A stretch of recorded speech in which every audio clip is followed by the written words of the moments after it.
اعوذ باللہ من الشیطان الرجیم بسم اللہ الرحمن الرحیم سورۃ اللہب مکیہ، سورہ لہب۔ ابو لہب کا اس کے اندر ذکر ہے اور آپ کو پتا ہے وہ کون تھا۔ یہ سورۃ مکی ہے اور اس میں جو ہے اس کے اوپر جو عذاب کا آیا ہے اس کا ذکر ہے۔ ابو لہب کے دونوں ہاتھ کٹنے کا ذکر ہے۔ اس سورت کو سورت المسد بھی کہتے ہیں۔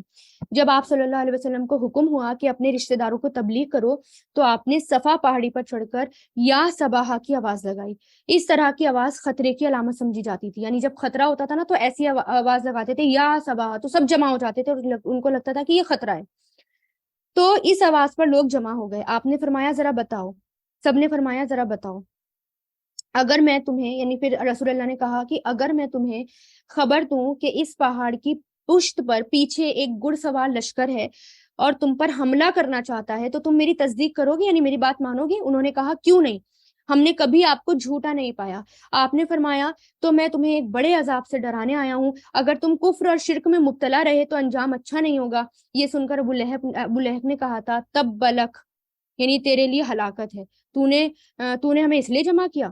جس پر اللہ تعالیٰ نے یہ صورت نازل کی کہ ہلاکت تو اس کے ہیں، ہلاکت تو اس کے لیے، ہلاکت آپ کے لیے نہیں ہے، تباہی تو اس کے لیے، تباہی آپ کے لیے نہیں ہے۔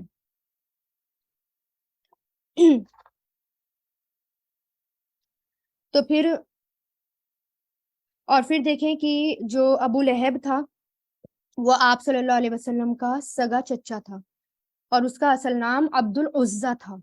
اپنے حسن اور جمال اور چہرے کی سرخی کی وجہ سے، یعنی وہ خوبصورت تھا، چہرے کی سرخی کی وجہ سے اس کو ابو لہب یعنی شولوں والا کہا جاتا تھا، یعنی اس کا لقب پڑ گیا یہ۔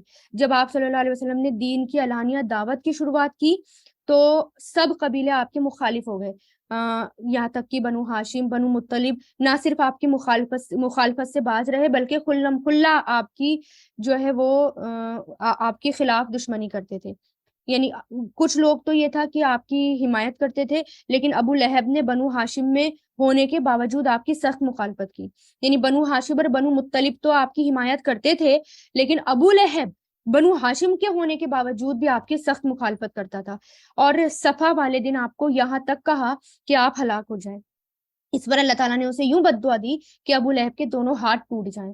بد دعا کے ساتھ ہی اللہ تعالیٰ نے اس کی ہلاکت اور بربادی کی خبر بھی دی، یعنی یہ پیشن گوئی بھی فرمائی کہ اس کو جو ہے ذلت والی موت آئے گی۔ جب غزوہ بدر ہوا تھا چند دن بعد یہ عدسیہ کی بیماری میں مبتلا ہوا، جس میں طاعون کی طرح گٹلی سی پڑ گئی تھی، اس کو نکل گئی تھی، اور جس کی وجہ سے اس کے گھر والوں نے اسے چھوڑ دیا تھا اور اسے جو ہے اچھوت کہنے لگے تھے، اور اسی حالت میں وہ مر گیا۔ مرنے کے بعد بھی وہ 3 دن تک اس کی لاش جو ہے ایسے ہی باہر پڑی رہی، یہاں تک کہ کچھ لوگ ان کے بیٹوں کو لوگ جو ہیں وہ بد دعا دینے لگے کہ دیکھو کہ تم اپنے باپ کو بھی نہ دفنایا تم نے، یہاں چلو اس کی لاش کو کم سے کم دبا دو، کیونکہ اس کی لاش سے بدبو آئی تھی۔ جب لوگوں نے اس کے بیٹوں کو تانے دینے شروع کیے تو انہوں نے یعنی ایک گڑھا کھود کر اور لکڑیوں کے ساتھ اس کی لاش کو دھکیل کر اس میں پھینک دیا اور اوپر سے پتھر اور مٹی ڈال دی۔ تو اس میں کیا ہے کہ تبت یدا، تبا یتبو سے تبت فعل ماضی فیمیل کا صیغہ، ٹوٹ گئے یدا دونوں ہاتھ، یدا ابی لہب، یہ مضاف مضافلے ہے، اور اس میں جو ہے یدانی جو ہے مضاف مضافلے کی وجہ سے آپ جو ایڈوانس گرامر سمجھتے ہیں وہ سمجھتے ہیں اس رول کو، ٹھیک ہے، بیسک گرامر والے شاید نہ سمجھے، نون ڈراپ ہے مضاف کی وجہ سے، ٹھیک ہے۔ تو یدانی کہتے ہیں ویسے دونوں ہاتھوں کو، لیکن مضاف ہلکا ہوتا ہے اس لیے یدا آیا۔ دونوں ہاتھ ابو لہب کے، وتب، اور وہ ہلاک ہو گیا، فعل ماضی تبا یتبو سے۔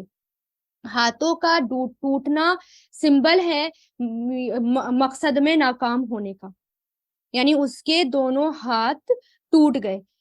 اور لہب کا اصل مطلب کیا ہے؟ لہب یعنی شولے والا، اور اصل نام کیا تھا اس کا؟ عبد العزہ، اور اس کو یعنی عبد العزہ، اور اس کو شولے والا کہا گیا کیونکہ اس کے چہرے کی سرخی کی وجہ سے۔ تو ٹوٹ گئے اس کے دونوں ہاتھ اور وہ ہلاک ہو گیا۔ ما اغنا، نہیں کام آیا، اغنا یغنی سے نہیں کام آیا، عنہ اسے، مالہ اس کا مال، وما اور جو کسبا اس نے کمایا، کسبا یکسبو سے